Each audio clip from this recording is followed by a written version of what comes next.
ፍቅረኛሽ ኢግኖር እያደረገሽ ከሆነ ማድረግ ያለብሽ ነገሮች። ዛሬ ላይ ፍቅረኛሽ ችላ እያለሽ ስልክ ስትደውይለት የማያነሳ ከሆነ፣ ቴክስት ስትጽፊለት የማይመልስ ከሆነ፣ ኦንላይን ሆኖ የማያወራሽ ከሆነ እነዚህን ቀለል ያሉ ነገሮች፣ በእርግጥ ቀላል ነገሮች አይደሉም፣ ያንቺን ቆራጥነት ይፈልጋሉ። እነዚህን ነገሮችን ካደረግሽ ግን እንደ ቀድሞ እንዲንከባከብሽ፣ ጊዜና ቦታ እንዲሰጥሽ፣ እንደ በፊቱ እንዲፈልግሽ ማድረግ ትችላለሽ።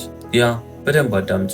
አንደኛ፣ መጀመሪያ ይሄ ላንቺ ጥያቄ ነው። እርግጠኛ ነሽ ችላ ብሎሻል? ኢግኖር እያደረገሽ ነው? ብዙ ጊዜ ወንዶች የራሳቸውን ስራ ሲሰሩ በትንሽም ቢሆን ፍቅራቸውን ይገፋሉ። ማለትም ሆን ብለው ሳይሆን ባላሰቡት ሁኔታ። ስለዚህ ያንን አጣሪው። ሆን ብሎ ነው ኢግኖር እያደረገሽ ያለው ወይንስ ደግሞ ሳያስበው ነው? ይህንን እርግጠኛ ሁኚ። ያንን እርግጠኛ ከሆንሽ ወደ ሁለተኛው እንለፍ። ሁለተኛ፣ ንገሪው። ኢግኖር እያረከኝ ነው። ያጠፋሁት ነገር አለ? ያስከፋሁት ነገር አለ? የበደልኩት ነገር አለ ነው ወይንስ አንተ ከፍቶሃል? የሆንከው ነገር አለ? እንደ በፊቱ እየሆንክ አይደለም። ጊዜ እየሰጠኸኝ አይደለም። እያወራኸኝ አይደለም። እየራከኝ ነው። የሰራው ስህተት አለ ብለሽ ጠይቂ። ምናልባት ባንቺ ስህተትና ባንቺ ጥፋት ሊሆን ይችላል። የራስሽ ጥፋት እንዳልሆነና አንቺ ምንም እንዳላረግሽ እርግጠኛ ከሆንሽ ኋላ ምንም የሰራሽው ስህተት እሱም ደህና ከሆነ ቀጣይ የምነግርሽን ነገሮችን አድርጊ፣ ይሰራሉ።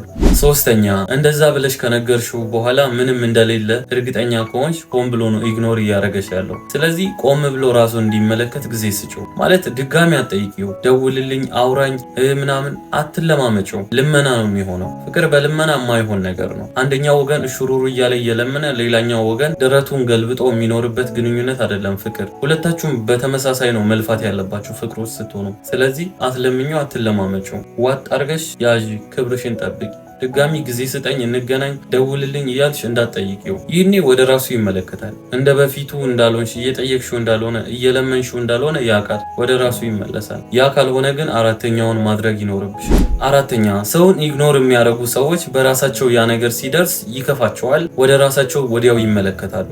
ያ ማለት ኢግኖር አድርጊው። አንቺም እሱ እያደረገ ያለውን ነገር አድርጊ። እየደወለ አይደለም አይደል? አትደውይ።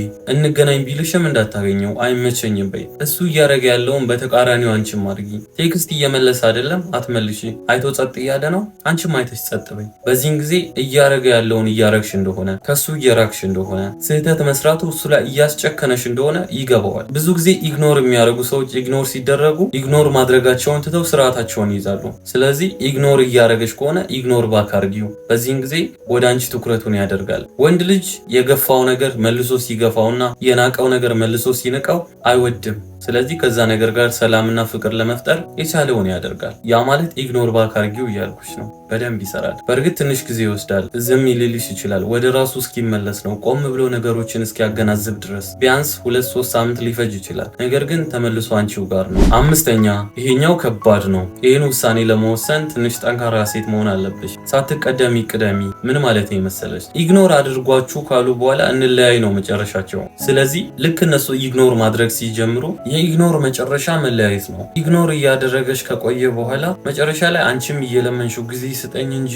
አብረን እንሁን እያል ስትለማመጩ መጨረሻ ላይ በቃ እዚህ ጋር ይብቃን፣ ከዚህ በላይ መቀጠል አንችልም ነው የሚልሽ። ስለዚህ ይህንን ሊላ ያሰበውን አንቺ ቀድመሽ በዩ። ያ ከታች የዘረዘርኩልሽን አድርገሽ የማይስተካከል ከሆነ በዩ ግንኙነታችን እዚህ ጋር ይቁም፣ ከዚህ በላይ መቀጠል የለብንም፣ ይሄ ፍቅር አይደለም ብለሽ ፊት ለፊት ንገሪው። በዚህን ጊዜ ነው እውነተኛው ነገር የሚገለጥለት። ወንድ ልጅ በሴት ልጅ ቀድሞ እንደማይፈልግ ከተነገረው ስህተቱን ራሱ ጋር ፈልጎ ለማስተካከል ነው የሚያስበው። በእርግጥ ወዲያውኑ ያንን አያደርገውም። ለራሱ ጊዜ ሰጥቶ ቆም ብሎ ሲያየው ነው ያ ነገር የሚገባው። ይቅርታ ብሎ ነገ ላይ ቆም ብሎ ሲያየው ጥፋተኛ እንደሆነ ሲገባው የዛኔ ነው ይቅርታ ጠይቆ አብሮች መሆን የሚፈልገው። መቼም ቢሆን መቼም እንለያይ በሚለው ጥያቄ እንዳይቀድምሽ። ኢግኖር እያረገሽ ከሆነ እያራቀሽ እየገፋሽ ከሆነ መጨረሻው እንለያይ ነው። ስለዚህ ሳትቀደሚ ቅደሚ። ያንን ማድረግሽ ለሁለት ነገር ይጠቅምሻል። አንድ፣ ክብርሽን ያስጠብቅልሻል። ሁለተኛ፣ ነገ ላይ ጥሎሽ ቢሄድ እንኳን ተመልሶ እንደሚመጣ ትልቅ ማረጋገጫ አለሽ። ከልክ በላይ ኢግኖር እያረገሽ እየገፋሽ እያራቀሽ ከሆነ የእንለያይ ጥያቄ ቀድመሽ አቅርቢ።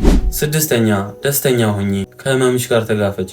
ሄዷል። አሁን እሱ እዚህ ጋር የለም። ወደ ራሱ እስኪመለስ ድረስ ትንሽ ጊዜ ሊቆይ ይችላል። በዚህን ጊዜ ራስሽን ተንከባከቢ። ደስተኛ የሚያደርግሽን ነገሮችን አድርጊ። ለራስሽ ጊዜና ቦታ ስጪ። ከጓደኞችሽ ጋር ወጣ ብለሽ ተዝናኚ። ጥሩ ጊዜ አሳልፊ። ሪፍሬሽ ማድረግ አለብሽ። በዚህን ጊዜ የሚያስፈልግሽ ደስታ ነው። ደስታን የምታገኝበትን ነገር አይኖ ይከፋሻል፣ ይከብድሻል። ነገር ግን 100% እርግጠኛ ነኝ ይሄ ልጅ ወደ ራሱ ሲመለስ ምን ያክል ፍቅር እንደገፋና በምን ያህል ልክ እንዳስከፋሽ ሲገባው ተመልሶ ይመጣል። ካልተመለሰ ይሄ ልጅ ቀድሞውንም አያፈቅርሽም ማለት ነው። እነዚህን 6 ነገሮች የፍቅር ግንኙነትሽ ውስጥ ኢግኖር ከተደረግሽ አድርጊያቸው። የምሬ ነው የምልሽ ይሰራሉ። ጊዜ ይወስዳል ግን ይሰራሉ። በዚህ አጋጣሚ የማማከር አገልግሎት የምትፈልጉ ከሆነ በዚህ ዩዘር ኔም እና ኮመንት ሴክሽን ላይ ባለው ስልክ ቁጥር ቴሌግራም ላይ ኮንታክት አድርጉኝ። እዚህ ድረስ ስላዳመጣችሁኝ በጣም አመሰግናለሁ። እወዳችኋለሁ።